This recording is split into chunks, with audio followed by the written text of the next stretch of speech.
कहानियाँ हिंदी। वो कृष्णा जिले का एक दूर दराज का लंका गांव था जिसका नाम था बेल्लम कोंडा। भले ही गांव के नाम में बेल्लम था, लेकिन वहां के लोगों की जिंदगी ज्यादातर कड़वी ही थी।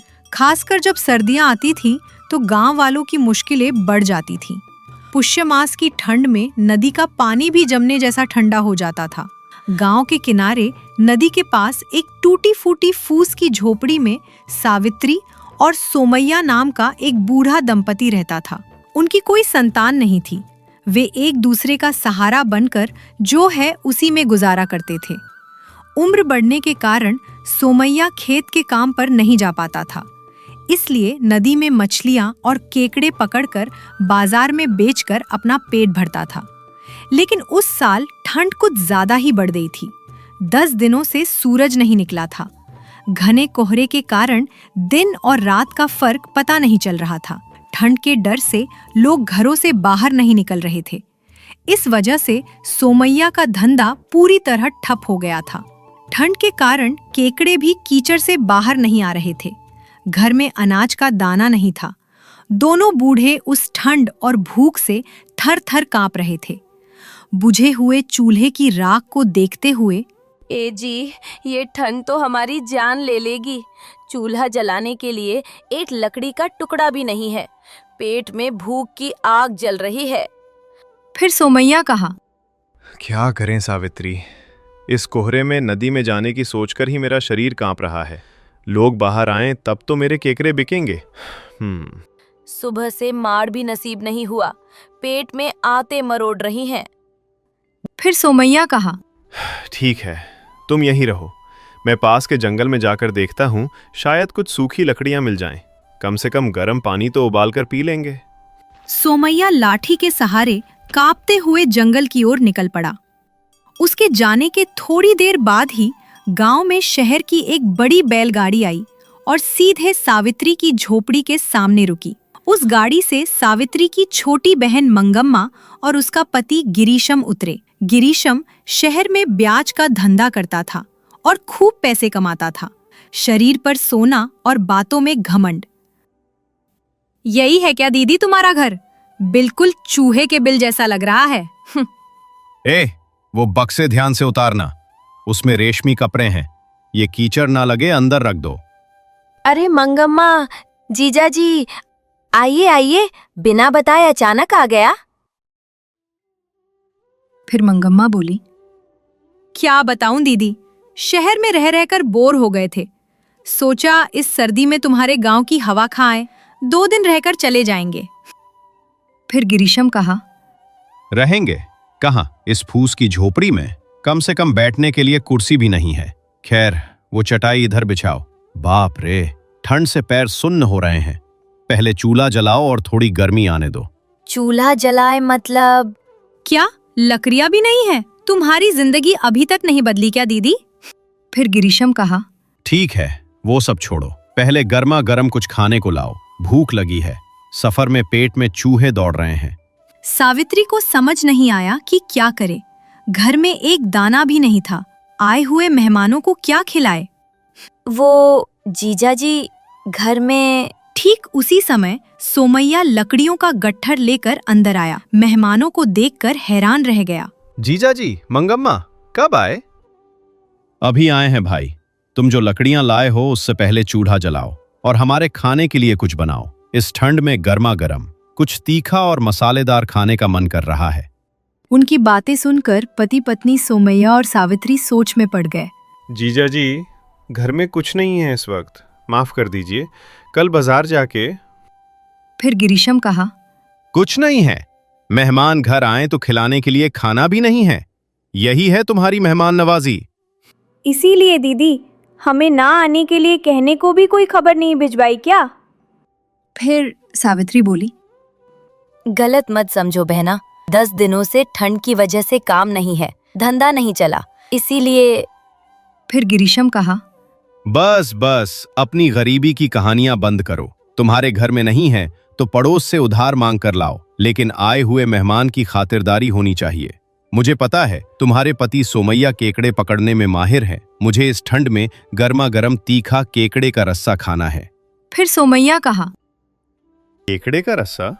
हाँ, इस ठंड में वो रसेदार सब्जी खाएंगे तो शरीर में कितनी गर्मी आएगी। अभी जाओ और नदी से 10 बड़े केकड़े पकड़ लाओ। अपनी बीबी से कहकर खूब मसालेदार बनवाओ। जीजा जी, अभी ठंड बहुत ज्यादा है, कोहरे में पैर बाहर नहीं रख सकते। और तो और इस ठंड में एक भी केकड़ा कीचड़ से बाहर नहीं आएगा। कृपया समझने की कोशिश कीजिए। फिर गिरीशम कहा, ओहो, मतलब नहीं खिलाओगे? ये देखो, ये पैसे खर्च हो जाएंगे। ये कंजूसी रोक रही है क्या? मुझे पता है तुम लोगों की असलियत। हाँ दीदी, हम कुछ खा लेंगे, इसका तुम्हें डर है क्या? अरे कैसी बातें कर रहे हो आप लोग?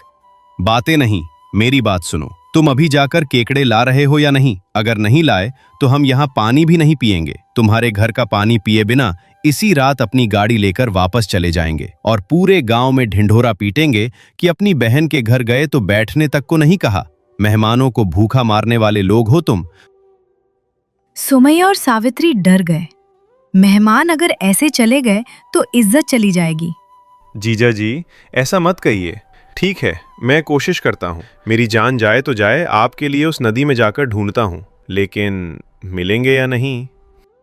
फिर गिरीशम कहा, वो तुम्हारी समस्या है। मुझे बस 1 घंटे में सब्जी तैयार चाहिए। सुमैया अपना पुराना जाल और टोकरी लेकर उस अंधेरी शाम में घने कोहरे में नदी की तरफ चल पड़ा। सावित्री डर के मारे दरवाजे पर खड़ी देखती रही। ये इस कंजूस जीजा जी के लिए अपनी जान जोखिम में डाल रहे हैं। उस कोहरे में क्या है, क्या पता? सुमैया ने 1 घंटा 2 घंटे नदी में कीचड़ में खोजा। ठंड से उसके हाथ पैर सुन्न पड़ गए, लेकिन एक भी केकड़ा नहीं मिला। निराश होकर कांपते हुए वह घर वापस आया। सावित्री, एक भी नहीं मिला। ठंड से सब कीचड़ के अंदर घुस गए हैं। फिर सावित्री बोली, पहले आप उस चूल्हे के पास बैठिए। फिर सावित्री बोली, जीजा जी, आपके लिए मेरे पति ने जान पर खेलकर नदी में ढूंढा, एक भी नहीं मिला। इस बार माफ कर दीजिए। फिर गिरीशम कहा, नहीं मिला या ढूंढना नहीं आता? ठीक है, मेरी बात की इस घर में कोई कीमत नहीं है। मंगम्मा, बक्से पैक करो, हम जा रहे हैं। फिर सावित्री बोली, नहीं जीजा जी, कृपया मत जाइए, मेरी इज्जत मत निकालिए। तो मुझे केकड़े की सब्जी चाहिए। सावित्री ने एक पल सोचा। उसकी नजरें चारों ओर घूमी। कोने में गाड़ी से उतारे गए बक्सों के पास गिरीशम द्वारा शहर से लाई गई एक अजीब चीज दिखी। वह रंग बिरंगे कागजों में लिपटा एक बड़ा केक था। वे रास्ते में खाने के लिए लाए थे, शायद भूल गए होंगे। सावित्री को तुरंत एक चालाक उपाय सूझा। ठीक है जीजा जी, आप रुकिए। मेरे पति को नहीं मिले होंगे, लेकिन मुझे पता है केकड़े कहाँ मिलते हैं। गिरीशम थोड़ा हैरान होके, तुझे पता है कहाँ? फिर सावित्री बोली, मैं एक बूढ़ी अम्मा को जानती हूँ। उसका नाम केकड़ों वाली गंगम्मा है। वह खास इसी ठंड में केकड़े बेचती है। बस उसका घर गांव के बाहर है। मैं अभी जाकर वे खास केकड़े लाकर बनाती हूँ। फिर गिरीशम कहा, खास वाले? ठीक है, जल्दी लाओ। फिर सावित्री बोली, ए जी, आप थक गए हैं, इस चूल्हे के पास बैठिए, मैं खाना बनाना शुरू करती हूँ। आप जाकर पैरार में पड़े पुराने नारियल के खोल सारे इकट्ठे करके उन्हें साफ धोकर ले आइए।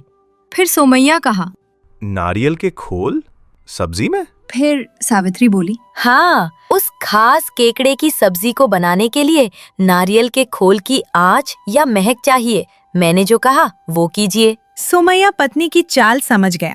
सावित्री रसोई में गई और मेहमानों द्वारा लाया गया वह केक छिपा दिया। जब वे बगल वाले कमरे में बैठे थे, सावित्री ने वंतलक्का वाला अवतार लिया।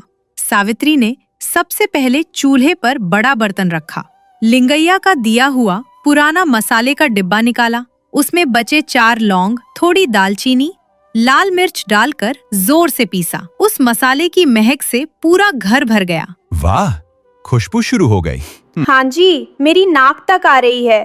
सोमैया ने कुछ पुराने नारियल के खोल और कुछ कच्चे केले के टुकड़े लाकर दिए। सावित्री ने उस मसाले में इमली का रस्सा डालकर इन नारियल के खोलों और कच्चे केले के टुकड़ों को डालकर खूब उबाला। सावित्री, ये क्या सब्जी है? क्या वे खाएंगे? केकड़े की सब्जी मतलब क्या है? रस्सा, तीखापन, नमक, वो स्वाद आ जाए तो काफी है। ये नारियल के खोल बिल्कुल केकड़े के खोल जैसे ही सख्त होते हैं। वे लालच में उसे चबाएंगे, तब देखना तमाशा। आधे घंटे में सब्जी तैयार हो गई और रंग बिल्कुल केकड़े की सब्जी जैसा ही था। सावित्री ने 2 बड़े केले के पत्ते बिछाए, चावल परोसा और उस खास सब्जी को बर्तनों समेत उनके सामने रख दिया। ये लो तुम्हारे लिए सर्दियों वाली खास केकड़े की सब्जी। गिरीशम और मंगम्मा लालच में पत्तों के सामने बैठ गए। खुशबू से रुका नहीं जा रहा था। एक मुवाला मिलाकर मुंह में रखते हुए, आहा, रस्सा तो जबरदस्त है, तीखा मसालेदार, ठंड में यही तो चाहिए। फिर उसने एक बड़ा टुकड़ा उठाया और मुंह में रखा। वो नारियल का सख्त खोल था। क्या है ये टुकड़ा इतना सख्त है?